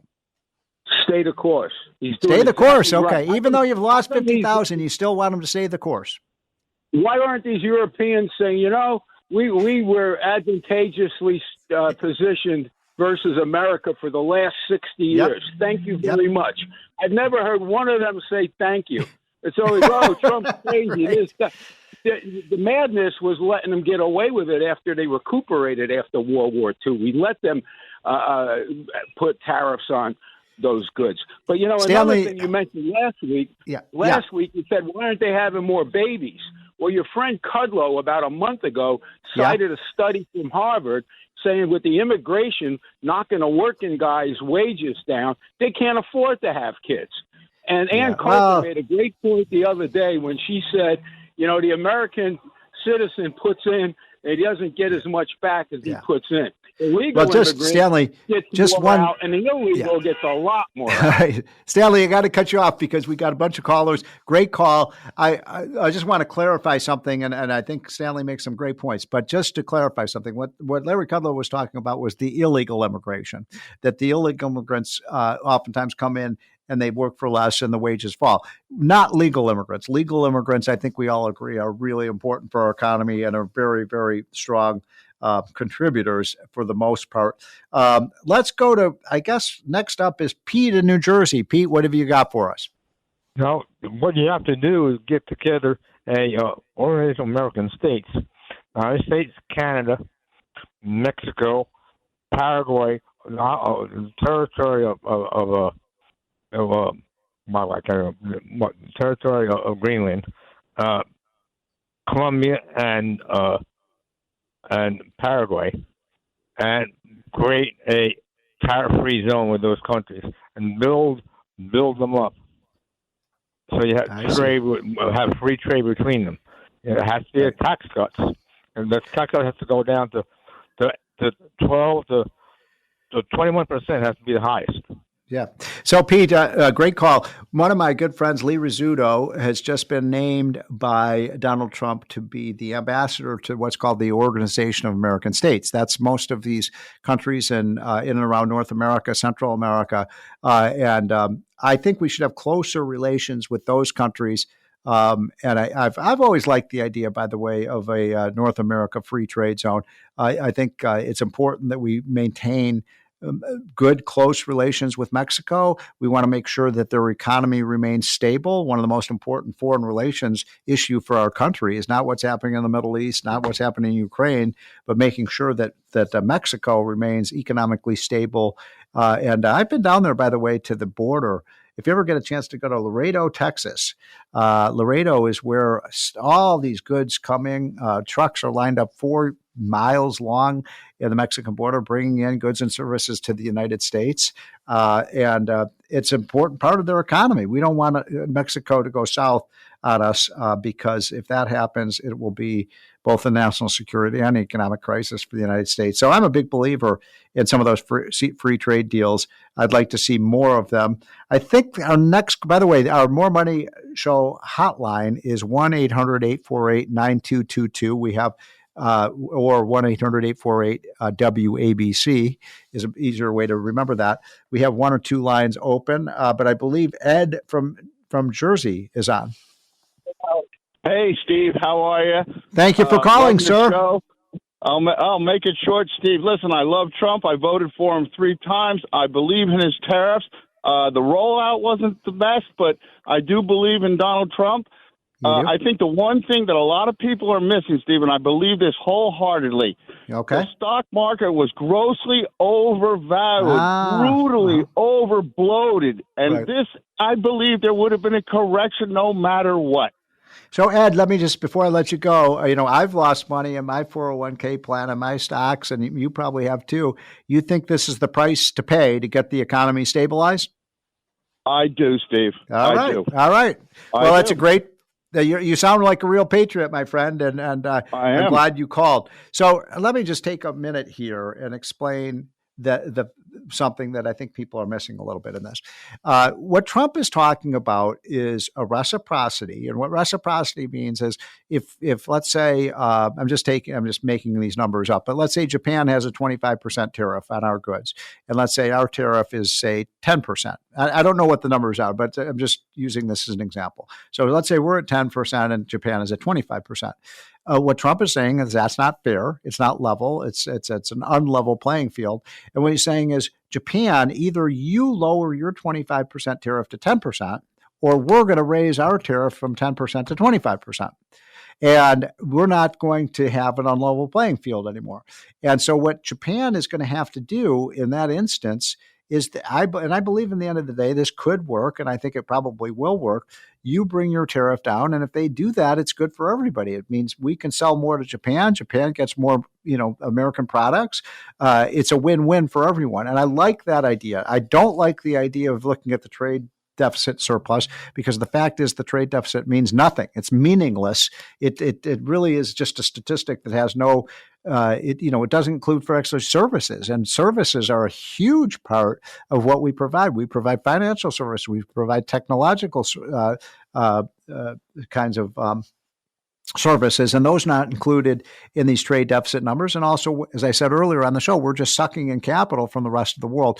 So let's just use the right measurements here, and let's make sure that we understand that we have become the alpha male economy, the strongest economy in the world, in no small part because we have been in favor of free trade, and because we do allow low-priced imports into this country, which brings down the cost of services and the things that we buy. Now, I do happen to think, by the way, that even though things from China tend to be cheaper than they are if they're made in the United States, the quality is not as good. And I want people to just stop buying stuff from China. Just sell China. Sell China. Do you have to pay $3 less for a T-shirt? Why not just buy one made in America and may cost you a little bit more? Are you willing to do that? I'm asking a serious question. Are you willing to pay a little bit more for your blue jeans or your T-shirt or your toys that you pay your kids if they are made in America and not in China? I am. I'm willing to do that. I look for the label. Incidentally, I get furious about this. You go out and you can't find things made in America. You're in some cases, and also some cases they don't put the label on where these things are made. I think that's ridiculous. These stores should put on this was made in Korea or Japan or China or Mexico, wherever it is, so we know where this stuff is coming from. I think we got time, Mr. Producer, for one or two more quick calls. Do we have anyone else on the line at this point? We have Maria from Long Island. Maria, thank you so much for calling. How are you? First time caller too. Thank you. I think you just mentioned that you lost. You just mentioned just now. The last caller that called before this guy about losing money. I think it was 2008. Yes. What was that expression, love? Too big to fail? The banks, right? Right. I lost 50,000 back then, and so did my friends.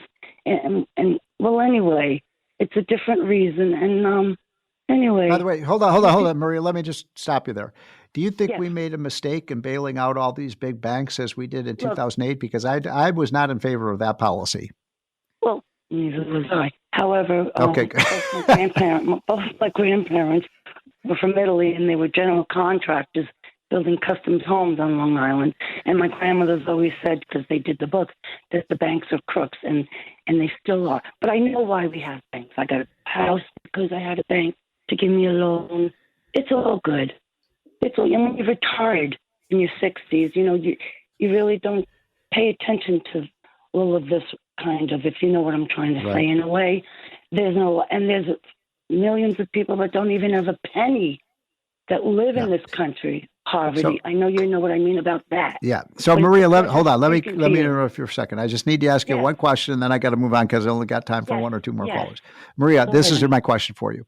How have you done in your own? Do you own stock? I'm sure you own. Are your investments, have they been hit by the downturn? I'm going to be honest with you, my friend. When I retired, I had $150,000. We put it all into the house. We put it all into well, that's probably a good investment. So you're not exposed to the downturn in the stock market. It was. Well, Maria, I'm going to let you go. Thank you so much for calling in. I think we have time, Mr. Producer, for one more quick call if we have one. Yes, we have Stu in Brooklyn. Stu, thanks for calling. We literally have 1 minute. What do you got for us? Real quick, the Fed's policy about growth causing inflation is about as wise as a guy who studied the cause of tornadoes and announced that tornadoes were caused by mobile homes. I love that. That's a great line. That's the line of the day, my friend. Thank you so much for calling in. Comment. Yeah. one real quick comment. To all the hurry people though. We've got concerned 30 about seconds. Of all the people concerned about how fast Trump is moving, that man knows that somewhere there might be another bullet with his name on it. So he's trying to do as much as he can before possibly he winds up not being around. Well, I think Donald Trump, certainly a great call, sir. And I think that's a great point to end on, is Donald Trump is in a hurry. He knows he's probably got about 2 years to get this agenda passed, maybe even less than that. It's been, he's been in office now for about not quite 100 days. And he's in a hurry to get this agenda passed because that window slams shut pretty quickly. I admire what he's doing. I admire his energy. I admire the fact that he puts America first. Folks, I don't always agree with what Donald Trump is doing. I'm a little uneasy about the tariffs. I think some of you have called in, say you're uneasy too, but a lot of you are saying stay the course. I think that's what I'm hearing from you. Stay the course. We will see how that goes. I do think Trump in the end of the day is going to win. I just don't want to lose any more money, folks. I've been losing money in the last couple of months, and that makes me nervous. I hope you're doing better than I have been doing on my portfolio, and I hope everybody has a very blessed Easter weekend and then back to work on Monday. And things are going to be all right because we got a president who loves business, loves America, loves the American worker. And what else do you want? Have a great weekend, folks. This is the More Money Show on WABC. Ryan Payne and Bob Payne back again on the More Money Show from Payne Capital Management. Of course, that's Payne, talking about the markets, the economy, and your retirement. All right, let's do it. We're gonna go old school today, guys. Let's do a classic spotlight segment where we actually take a real case that we worked on and we talk about some of the mistakes that we saw a person or a couple make with their portfolio, their retirement plan, and basically how we fixed it. And Chris, you worked on a really interesting case, which I think is almost indicative of what we're seeing with a lot of people's money right now and how they're investing it. Yeah, this is an interesting case. This is a person who is in their late 50s, but they're retired. So no income, completely dependent on their portfolio. And the best part is the portfolio is basically 100% in the S&P 500. And his words were, I feel very comfortable with that level of risk. Sounds like a bull market statement. Nobody says that when the market's going down. I can tell you that. But kudos to them, right? They're late 50s. They're already retired. But as we know, the closer you are to being dependent on your portfolio, if you're dependent on your portfolio, the less dependent you want to be on risk assets. And did they have a lot of income coming in that they didn't have to worry about their portfolio, or are they drawing on it now that they're retired? Yeah, I mean, that's the scariest part, Courtney, is that they don't have any income coming in. No Social Security yet, no pension. So yeah, completely dependent on drawing down the portfolio. That's frightening. That kind of freaks me out, Bob. Well, it's just human nature, guys. I've seen it with any salesperson I ever met, any financial advisor, any client, right? You tend to project the future based on your most recent experience, and people start to build a budget, a bull market budget on how much they can spend based on how this, virtuous cycle of always making 15 to 20% a year is going to continue. That was kind of like when Ryan worked in sales. He annualized his best years.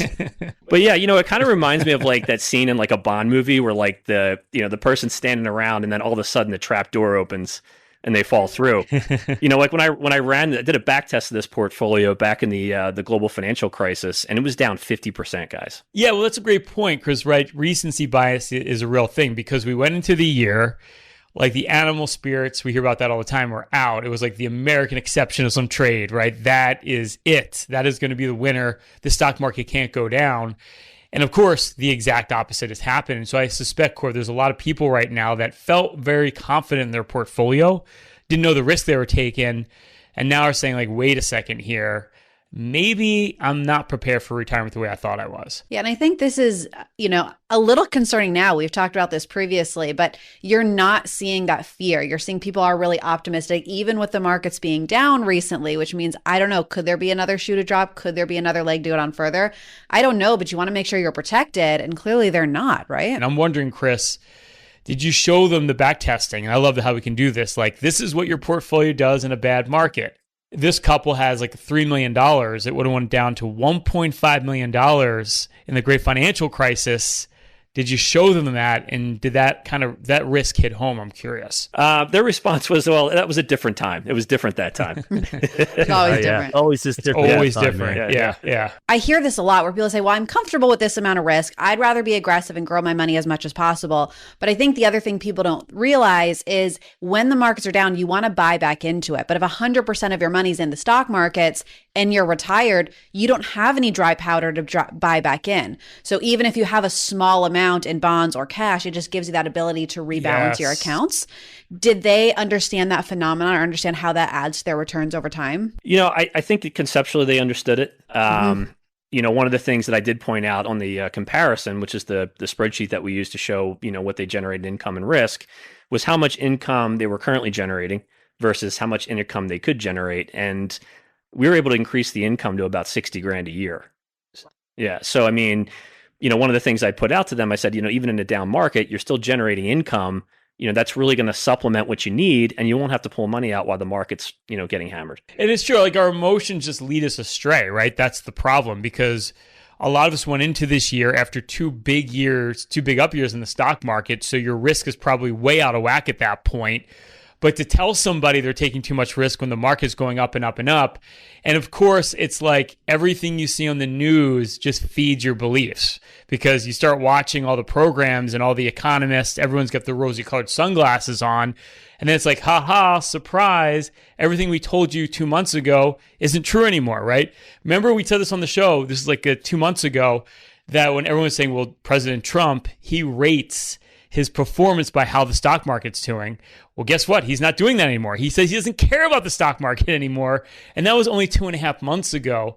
So I think now with all this volatility and all the uncertainty, I'm getting calls saying, hey, do we get out of the market now? And of course, you don't want to do that. That's why it's so important to make your investment strategy on a discipline, not based on how you feel. I can't emphasize that enough. Yeah, but you know what? I'd love that, right? I'd love getting all this emotional feedback, not just from my clients, but their accountants and their attorneys. These are professionals. They're supposed to be giving unbiased advice, and they can't help themselves by bragging about how much NVIDIA they have, And it's like, I have a client who just sold his business. We just put $10 million into municipal bonds, and every month he calls me up and he said, my accountant made a killing in NVIDIA. That's all he talks about. It's nuts. Not talking about it anymore, that's for sure. At least as we're recording this. Yeah. Well, in the meantime, we're seeing with our portfolio too. And I think one of our strong points is we know we don't know, right? Like, Court, who would have guessed at the beginning of the year that our best performance, we talked this a lot, would be Europe, would be commodities in our portfolio? Who was talking about that in January? Like, nobody. And we weren't either. But we have it in our portfolio because we know we can't predict the future. And that's where what I've been finding really interesting is the clients who are calling panicking haven't looked at their accounts. They're hearing what's happening in the news right now, and they're calling and saying, what should we do? What should happen? Have you looked at your accounts and realized you're actually up this year? Because there's plenty of things that are doing well. And I think that's why we're actually getting a little less panic than I would expect in a downturn like this, because a well-diversified portfolio is holding up really well right now. No, they definitely were very concerned by the end of the presentation, and they definitely saw the wisdom in wanting to diversify, taking less risk and generating more income. That's always the big problem, right? The whole idea of if you have success investing and you're sitting there thinking, I don't need to do anything different. The fact that you have success, the problem exacerbates itself, because if you're selling relative performance to fund your needs and your basic needs of income, then you're paying capital gains tax every single year. So it actually, now you're selling in a down market, you're still taking gains, you're still paying taxes, and you're watching your nest egg shrink that much more quickly. That leads to panic, and I can tell you, they will panic. And they don't know when, I don't know where, but I know why, and I know it's going to happen. Well, I think the bottom line here, guys, is that nobody ever plans to fail with their investments, but they just don't realize where they are in the hand. And take this person, for example, saved a lot of money, they're set for life, they've got nothing to worry about, but they don't realize how much at risk they are because they don't have a roadmap. And that's what we do for people. We put together a plan, we put together a roadmap that tells you where you are and where you need to go. If you saved over $1 million for your retirement, myself and Bob and our team at Payne Capital will run for you our total financial master plan, and we'll do that with no obligation or cost. It's a full holistic review. We literally look at everything. There's not a firm out there that will do this work up front. We go as far as building you your own personalized financial portal. We give you a bird's eye view of your entire financial life, and we'll hone in on every financial issue you need to address today, whether it's that income plan for retirement. How do you take Social Security? There's a lot of ways to take it, but one right way for you. How do you draw from your portfolio the most tax efficient way? We'll give you a full income plan, factor in inflation so you don't run out of money. We're going to look at diversification. Markets have been all over the place, up and down. Has your portfolio been extremely volatile? Or have you been sitting in cash? Paralysis by analysis, can't figure out what to do. We'll put together a full diversified investment game plan, show you how to grow your wealth, tie it to your goals, but most importantly, protect it over the rest of your life. And we're going to look at fees and taxes. Wall Street loves to sell you high cost, tax inefficient products, whether it's an annuity, mutual fund, insurance product, brokerage product. We're going to go through every investment you have, deep dive. We're going to show you how to reduce all the internal cost and optimize your portfolio for taxes. It's not what you make, it's what you take. You'll get our full tax playbook. We literally have 4 slots left. If you saved over $1 million for your retirement, all you need to do is call or text at 844-752-6692. That's 844-752-6692. If you call or text us right now at 844-752-6692, that's 844-PLAN-NYC, 844-PLAN-NYC. At BP, we've reset our strategy with a focused downstream, a growing upstream, and disciplined investment in the transition. See how we'll grow shareholder value at bp.com/reset.